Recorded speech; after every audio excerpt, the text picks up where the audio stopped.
찐생 여러분 안녕하세요. 긴 연휴의 마지막 날 찐쌤의 글로벌 투자의 정석 시작하겠습니다. 저는 찐쌤 김진입니다.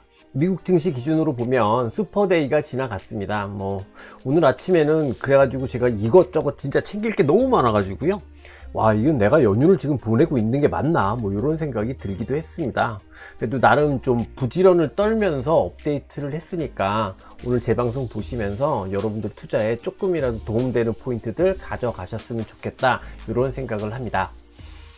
오늘 방송 말씀드릴게요. 오늘 방송에서는 일단 지난밤에 있었던 전반적인 미국 증시 리뷰를 해볼 거고요. 그 다음에 FOMC가 있었잖아요. 크게 영향을 주지는 않았는데 이 FOMC에 대한 의미들을 좀 짚어보도록 하겠습니다. 세 번째는 이제 장 끝나고 수많은 기업들의 실적 발표가 있었잖아요. 그 중에서 주요 기업들에 대한 실적들을 좀 보고 이랬을 때 시장 전체적으로는 어떤 해석을 내릴 수 있을지 이런 것들을 중심으로 말씀을 드려보도록 하겠습니다. 우선 전반적인 미국 증시 리뷰부터 들어가 보도록 하겠습니다. 슈퍼데이, 제가 이제 이름을 슈퍼데이라고 붙였었잖아요. 이벤트가 너무 많았으니까 이 슈퍼데이였던 지난 밤이었는데요. 근데 세상은 항상 그런 것 같아요. 대단한 날이라고 막 주목하고 있으면 꼭 그렇게 대단한 변화는 나오지 않는 것 같습니다. 지난 밤도 그랬던 것 같고요. FOMC 영향은 기본적으로 굉장히 지극히 제한적인 영향이었던 것 같고, 빅테크의 실적 역시 최소한 시장의 분위기를 크게 바꾸는 정도의 변화? 이런 것들은 나타나지 않는 모습이었습니다. 그래서 미국 증시 전체적으로 보게 되면 저는 많은 이벤트가 있었다 하지만 긍정적인 정체 상황이 계속해서 유지되는 모습이다, 이런 결론을 내릴 수 있었습니다. 되게 많은 이벤트들이 각각 플러스의 영향을 갖기도 했고 마이너스의 영향을 받기도 했는데 이것들이 중첩되면서 시장의 기본적인 줄기 자체는 변화가 유발되지 않은 모습이었다, 이렇게 판단할 수 있을 것 같습니다. 지난 밤부터 새벽까지 미국 증시의 상황은 첫 번째는 변곡점이 유지된 하드웨어, 두 번째는 상승 대안의 상승 개연성은 조금 축소됐다라는 것, 세 번째 FOMC는 제한적인 영향이었다는 것, 네 번째 어닝은 큰 변화 없이 종목별 등락이 있었다는 것, 하지만 긍정적인 부분도 존재한다라는 것, 요 네 가지 꼭지로 설명하고 결론 지을 수 있을 것 같습니다. 그러면 하나씩 말씀드려 보도록 하겠습니다. 첫 번째 꼭지는 시장 중에 있었던 변곡점이 유지된 하드웨어, 이 부분입니다. 슈퍼데이기는 했지만 이전에 확실히 시장에 충격이 있었던 부분은 당연히 하드웨어였기 때문에 이 하드웨어 업종이 어떤 변화를 보일지가 항상 늘 제일 첫 번째로 궁금한 요소입니다. 근데 가장 대표적인 주식이라고 할 수 있는 이 엔비디아 같은 경우에는 이렇게 보시는 것처럼 다시 4%의 약세를 보였지만 오히려 이 주식은 그 전날 반등폭이 상대적으로 좀 컸기 때문에 나타난 현상이라고 보여지고, 추세상으로 보면 따로 특별히 더 부정적인 흐름이 나타났다, 이렇게 판단할 수는 없을 것 같고요. 전반적으로 보면 반도체에서부터 네트워크 하드웨어 그리고 원전까지 이렇게 보시면 전반적으로 이틀 연속의 반등의 흐름이 나타나고 있는 모습입니다. 하지만 이 반등의 정도가 사실 그 전날 3일 전에 있었던 급락의 수준을 고려하면 아주 의미 있는 반등이 나타났다 라고 보기는 어려울 것 같고요. 그렇기 때문에 아직까지 전반적으로는 상승 추세가 종료되는 변곡점은 유지되고 있는 상황이다, 이렇게 판단할 수 있을 것 같습니다. 일단 1년의 상승 기조를 이탈한 상황에서 그 흐름이 이어졌던 하루였고, 그 다음에 새로운 변화 시그널 역시 아직까지는 나타나지 않았던 하루다, 이렇게 정리하면 될 것 같습니다. 딥시크에 관해서는 전반적으로 아직까지는 말을 좀 아끼는 분위기인 것 같습니다. 아주 일부에서는 이 딥시크 신뢰성에 대해서 의문을 제기하기도 하지만 아직은 아주 강한 톤의 이야기는 없는 것 같고요. 충격적인 딥시크 결과에 대해서 일단은 전면 부정을 하거나 의구심 제기 같은 게 아주 크게 나타나지는 않는 분위기인 것 같습니다. 다만 이후에 말씀을 드리겠지만 마이크로소프트 메타에서 이 딥시크에 대한 아주 구체적인 언급은 없었는데요. 대신에 캐펙스 규모 자체를 계속해서 증가하는 규조를 유지하는 수준에서 발표를 했다는 게 약간의 시사점이 있는 것 같습니다. 우리는 지금 하드웨어에 대해서 잠깐 이야기를 하고 있는데 결국 빅테크가 캐펙스 규모를 유지했다라는 사실이 이후에 하드웨어에게 다시 한번 긍정적인 영향을 줄지, 그래서 변곡점을 제거시킬 수 있을지 이 부분을 좀 주목해서 볼 필요가 있다, 이렇게 말씀드리고 싶습니다. 두 번째 꼭지는 뭐냐면, 그런 상황에서도 시장 전체가 나쁘지 않았다. 이유가 뭐냐면 빅테크 소프트웨어를 중심으로 해서 상승 대안이 발생했고, 그래서 이들에게는 상승 개연성이 증가하는 모습이 그 전까지 있었다, 이 부분이었잖아요. 근데 이 부분이 가장 고무적인 부분이었기 때문에 어저께도 그 흐름이 유지되었는가 판단할 필요가 있을 것 같습니다. 물론 어제 같은 경우에는 이벤트가 굉장히 기본적으로 많은 상황이니까 이런 상승 대안이 연속적인 강세를 빠르게 보일 것을 그렇게 기대하기는 어려웠던 것은 분명한 것 같아요. 하지만 그 점을 감안한다고 하더라도 아주 일부에서는 조정폭이 조금 크게 나타난 게 사실인 것 같습니다. 대표적으로 소프트웨어를 보게 되면 스노우플레이크 같은 경우는 고점 갱신 딱 이렇게 갔었잖아요. 근데 비교적 조정폭이 2.7%까지 나오면서 이 고점 갱신이 상당 부분 사라지는 모습이 나타나고 있는 것 같습니다.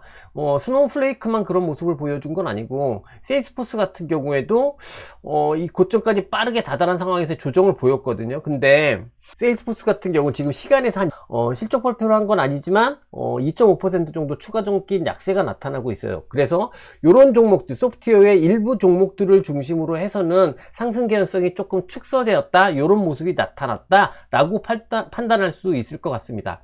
물론 그럼에도 불구하고 메타는 소폭이지만 고가 갱신이고 이후에 설명드릴 텐데 시간에서도 상승하고 있는 상황이고, 아마존도 소폭 약세지만 고가갱신 랠리 기조 자체는 이어지고 있는 상황이고, 소프트웨어의 대장이라고 할 수 있는 팔란티어 역시 정체 구간 내에서 아직까지 부정적 시그널이 나타나지는 않았기 때문에 딱히 아주 부정적인 흐름이 더 강화되었다라고 판단할 수는 없겠습니다만, 그냥 전반적으로 보면 빠르게 상승 전환하는 기대감 자체가 조금은 낮아진 상황이다, 이 정도까지는 판단할 수 있을 것 같습니다. 하지만 어차피 우리가 이 부분에 대해서는 빠르게 대응하자보다는 확실한 롱사인을 기다리자라는 게 우리의 이제 스탠스였잖아요.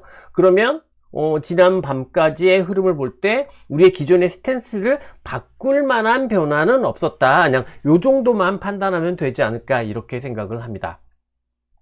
세 번째 꼭지로 넘어가 보도록 하겠습니다. FOMC가 있었습니다. 근데 FOMC는 진짜 거의 영향을 미치지 않는 상황에서 마무리를 했습니다. 예상대로 금리는 동결을 했고요. 그다음에 이번에는 이코노믹 전망치 자체가 수정돼서 발표되지를 않았습니다. 기본적으로 정책 스탠스는 그냥 제가 이 월스트리트 기사에 나와 있는 그대로인 것 같아요. Wait and see, 이게 그냥 가장 핵심적인 이야기였던 것 같습니다. 기자회견의 내용들을 보게 되면 트럼프 정책이 물가와 고용시장에 어떤 영향을 줄 것인지 불확실성 요인으로 남아있다, 이런 언급도 있었고, 대신에 전체적인 통화정책의 의사결정 자체는 서두르지 않겠다라는 게 특히나 강조되었던 이번 FOMC였습니다.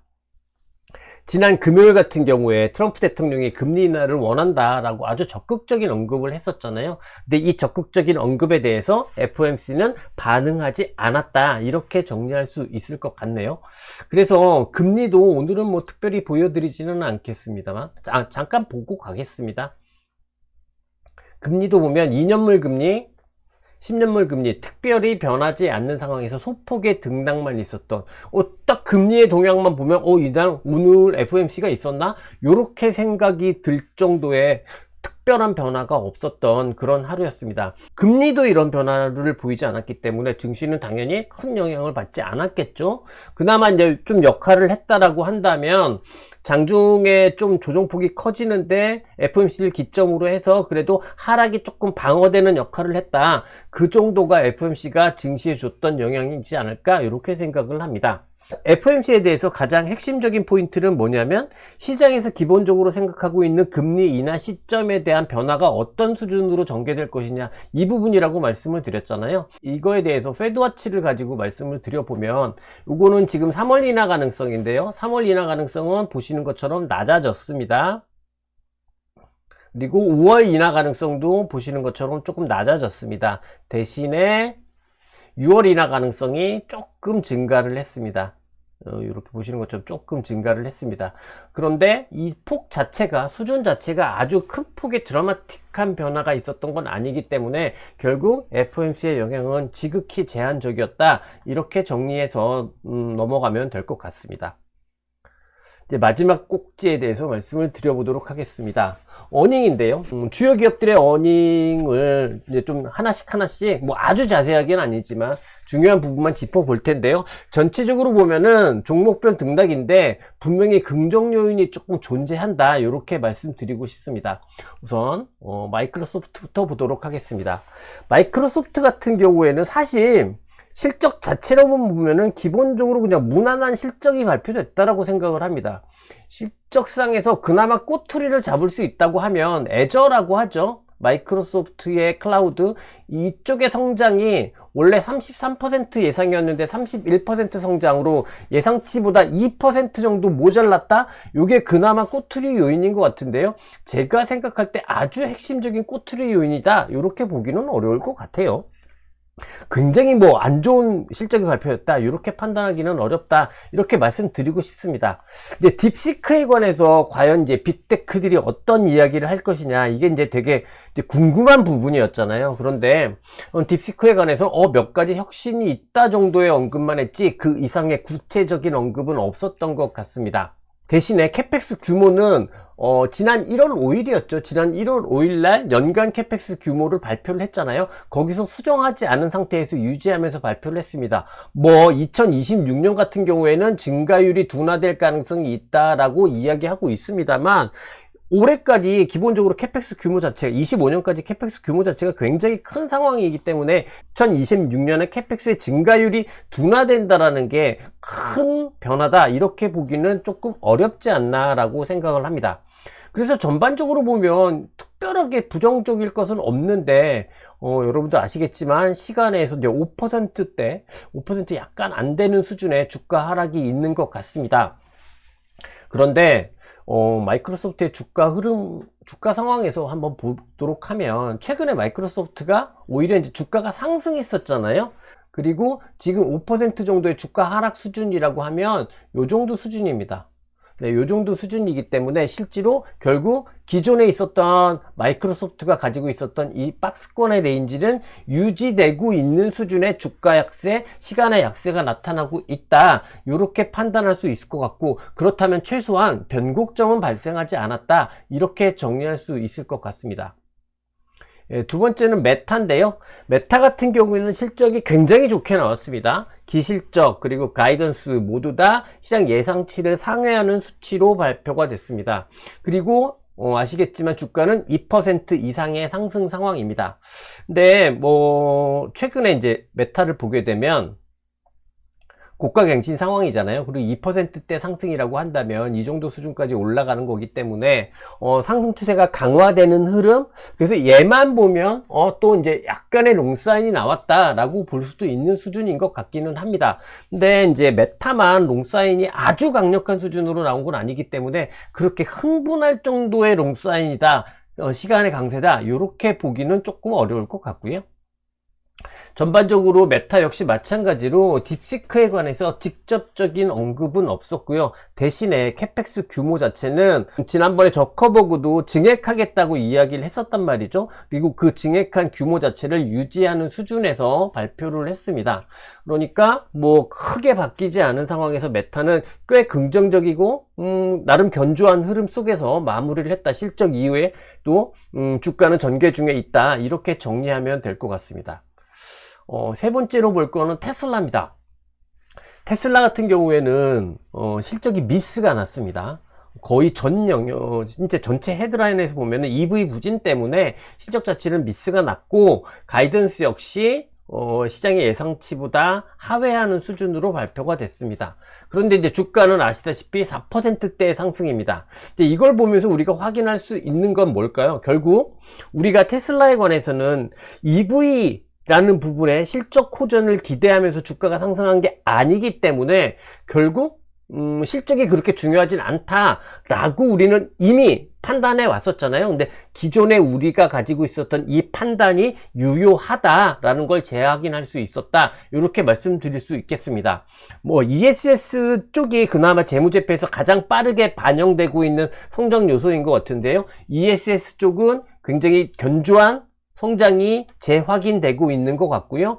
여기에 뭐 FSD 같은 경우에는 내년부터 본격적인 서비스를 미국 전역에서 시작하겠다 이런 언급도 있었는데 뭐 이것 때문에 주가가 폭등 4%대 상승을 했다 이렇게 보기는 어려울 것 같고, 전반적으로 테슬라에 대한 투자 심리, 테슬라에 대한 기대 심리 자체는 유지되고 있는 상황이다 이렇게 정리하면 될 것 같습니다.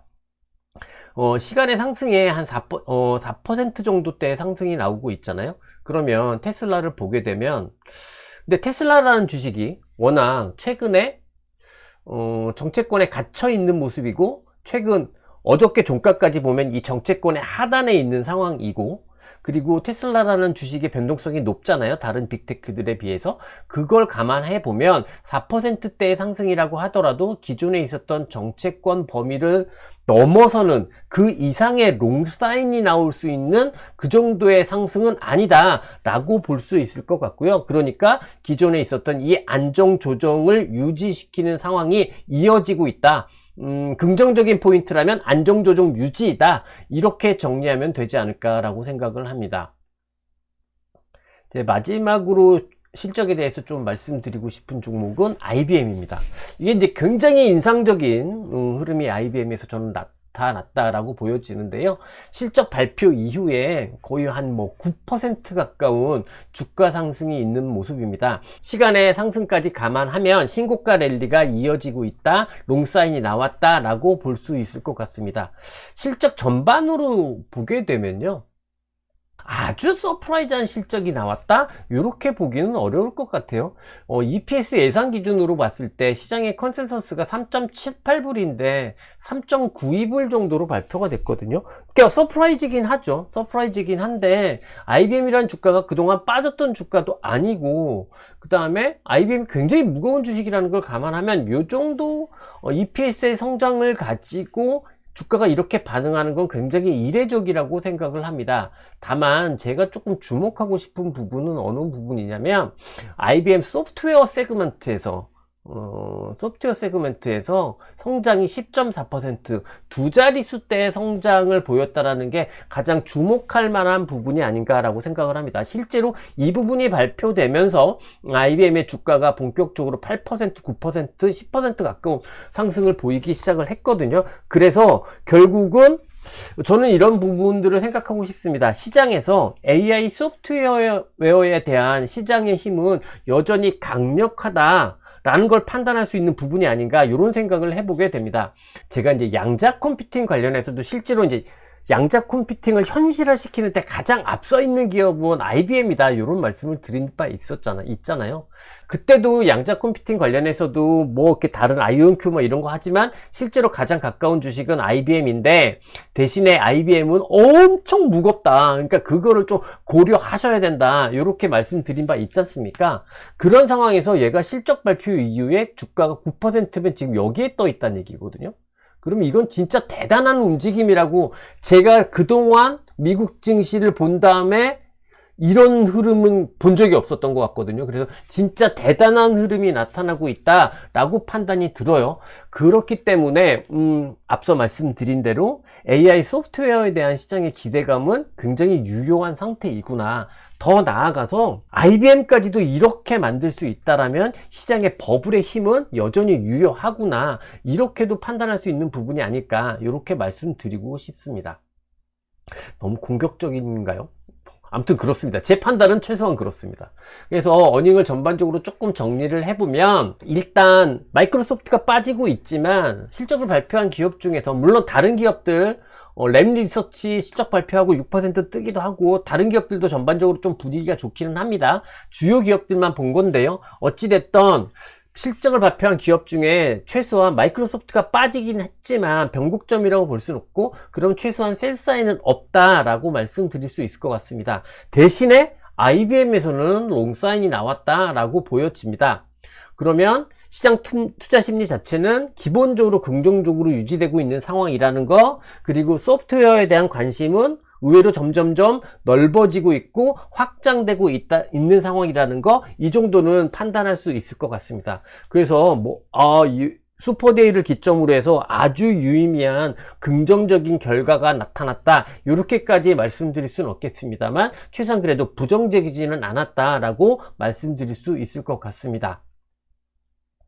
이제 전체적으로 결론 지어 보겠습니다.